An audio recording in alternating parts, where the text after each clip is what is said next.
G'day, this is the X9000 V2. Let's talk about it, give you a general overview of what it is. Okay, so starting life with the X9000, kind of where it come from. The original development was around essentially powering full-size bike applications. This controller was then scaled down in its actual form to fit basically the Sur-Ron and Talaria platforms originally.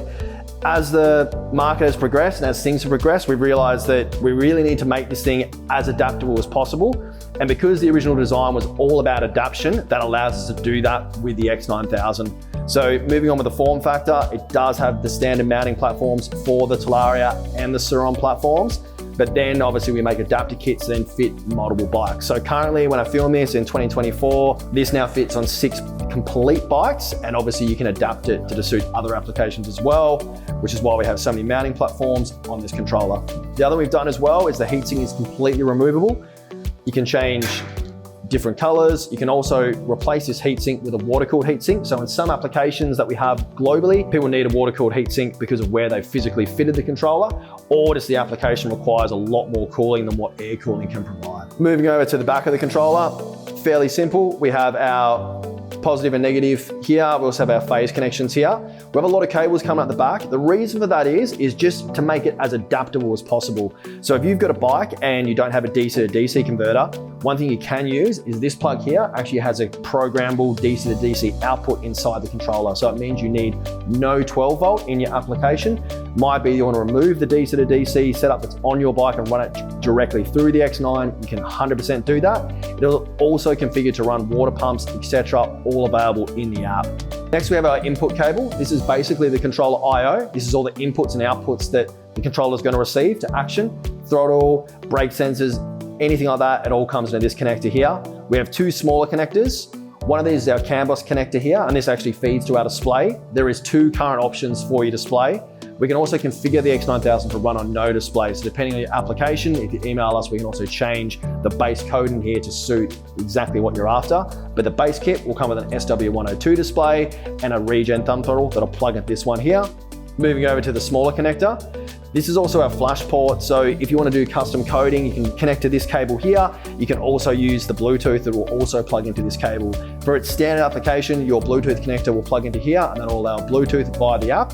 And that's how you essentially control the X9000. So let's talk about power outputs and phase amps. So this controller is VESC 5.3 based. We've used VESC 5.3 because it is super stable. We've then highly modified that code so it is easier for you as a user. VESC is a great motor control platform. What it is really difficult at is being really user-friendly to the public. So we've essentially made our own app and our own code that is based on VESC 5.3, and that's what this controller runs off. If you do want this controller just to run on base 5.3, we can send you that as a direct file, and you can use VESC tools, so you can use it either in our application or in a standard VESC application as well. Let's talk about outputs. What's this controller rated for? It's rated for 1,000 phase amps, and that is instantaneous phase amps. So that's something that we pride ourselves on. So a lot of controllers have to ramp up this phase. Basically, we can essentially hit that instantaneously, which is a huge difference to the starting torque that you can achieve, and that's one of the bonuses. It's also the reason why the controller is so big, and due to the layout, not only does that provide additional cooling, it allows that higher phase amps to ramp up instantly. On top of that, we rate this at 40 kilowatt, and in our race applications, we actually run this at 50 kilowatt and 1200 phase. If that's something that you as a customer are after, please reach out to us. We're more than happy to give that to you, but you do have to remove warranty to run those higher power figures. And we understand there's some people out there who are using this for drag racing applications, or they do need slightly more torque because of the motor choice and gearing choice. If you're happy to remove warranty or run this thing a bit higher, I'm more than happy to help you set it up.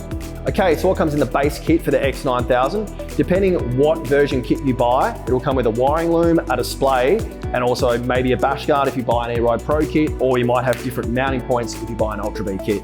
So I'll run you through just a basic kit here. So you get your controller, as you see it here. You'll get a wiring loom. This one here is specific to an XLB60, so that'll basically plug into a Sur-Ron Light B and run an XLB60 motor. You'll get your 2-to-1 cable. This essentially runs your regen thumb throttle and also your display. Your base display is what we call an SW102. It's something that's come out standard on a lot of different bikes, Talaria, etc. It's a really nice, simple display. It's easy to use, and it also cleans up the bars. This is my personal favorite.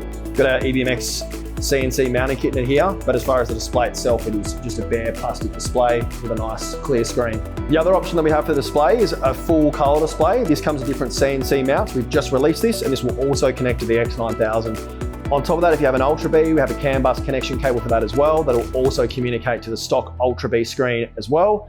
As we talked about earlier, the main thing is just being adaptable. This industry changes so quickly, and we want to make sure this controller can change with the industry. The other thing you get with the base kit is you get this regen thumb throttle. This can be used directly as a motor brake. We also have e-clutch that's available. You can buy a different lever, or you can use this literally as an electric clutch that we've mimicked in the software. It's another cool function that comes as factory from the X9000. Okay, just running through the app here. This is just in demo mode. If you want to download this app before you have a controller or you're looking at it, you can actually download this and use the preview mode. So coming into the dashboard here, if you see this Bluetooth button, you can disconnect. If you also want to go into the preview mode, simply click up here. It'll actually want to go through it. This will allow you to see what the current motor tunes are and that we have available. So you have a dashboard here. You can also change modes without the display connected in this section here by physically clicking the mode button. We have obviously a fair bit of information that comes up here. Nothing is displayed now because we're obviously not connected. Coming over to general, this is where you would select your bike. Coming over to motor, you can now see all the available motor tunes we have on the X9000. We are constantly updating these. If we don't have it, please email us and we'll get back to you with the tune. You can select your battery series, super simple. The X9000 goes from 16S up to 22S.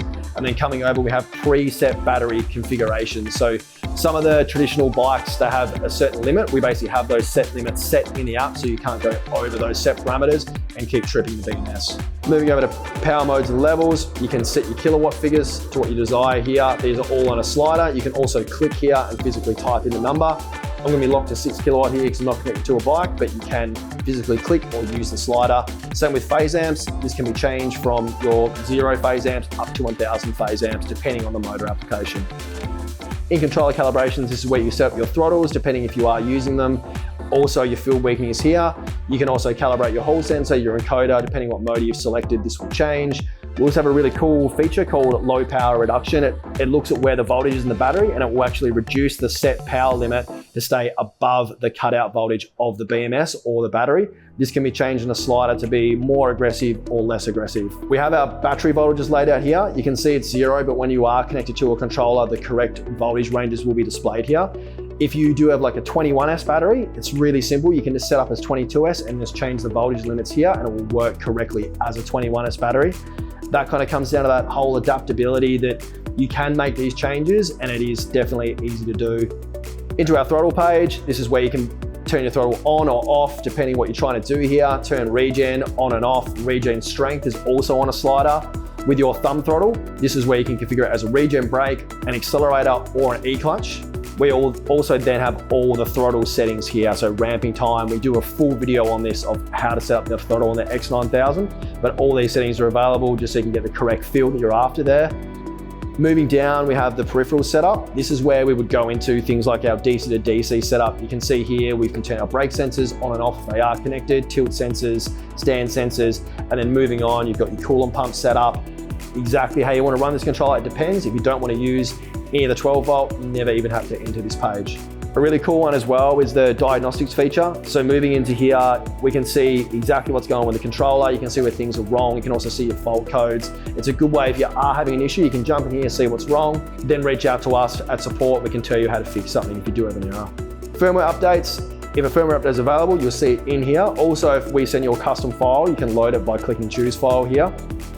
And then last up, we have advanced settings. This is protected by a passcode. The reason for that is we don't want every single user playing in these parameters, but if you do need this password, reach out to us, we'll give it to you. It allows you full access to the motor tune and allows you to load and do some different things in here. So I'll enter this menu now and to show you kind of what you can do.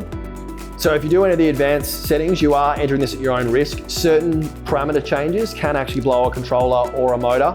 So it is important you do know what you're doing in here. So that's why we have this password protected. But once again, if you do need this, you need access, we're happy to run you through what to do in here. So in here, we can save motor configurations and load motor configurations. We're also gonna do auto detect. This is where you would set up a auto tune. So if you've got a motor that we don't have available, this is something we'd ask you to do is basically go into this parameter here. Moving down, you can do all the tuning required on the X9000 physically in this page. You can also save the motor configuration if you want to. And that way, if you update the controller, you can always load back the same motor configuration you had previously.